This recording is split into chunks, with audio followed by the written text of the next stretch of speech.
Hello friends, দেখো এইরকম একটা শক্ত মোটা আকৃতির পেপারগুলো আমি নিয়ে নিয়েছি, কার্ডবোর্ড যেগুলোকে বলে আকার এক কথায়। দিয়ে সেটাকে কাঁচি দিয়ে কেটে অনেকদিন ধরেই ভাবছি যে এরকম ইউটিউবে নানা রকম ভিডিও আমি দেখছি, সবাই এরকম ধরনের বানিয়ে বাড়িতে বানাচ্ছে। তো আমারও হঠাৎ করে সেটা ইচ্ছা হলো, আমিও সবার মতো বসে পড়েছি বানানোর জন্য। দিয়ে গোল শেপ একটা বানিয়ে নিয়েছি। দিয়ে সেটাকে ব্ল্যাক কালারের পেপার দিয়ে, মানে একটা কাগজ দিয়ে, কাপড় দিয়ে একটা কাপড় দিয়ে সেটাকে মুড়িয়ে নিয়েছি। দিয়ে তারপর যেমন আর কি ছুঁচ দিয়ে ফুটো করেছি। দিয়ে ব্যাকগ্রাউন্ডে সত্যি প্রচুর আওয়াজ হচ্ছে, সরি, তার জন্য কিছু মনে করো না। তোমরা ভিডিওটা দেখতে থাকো।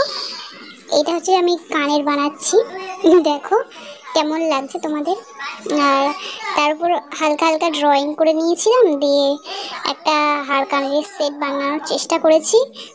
কতদূর কি করতে পারলাম সেটা তোমরাই দেখে বিচার করো, এবং ভালো লাগলে আমার ভিডিওটাকে অবশ্যই একটা লাইক দিও, এবং আমার চ্যানেলের সাথে জুড়ে থাকার জন্য পাশে থাকা বেল আইকনে ক্লিক করে অবশ্যই সাবস্ক্রাইব করে দিও প্লিজ। বাই বাই, দেখতে থাকো তোমরা ভিডিওটা।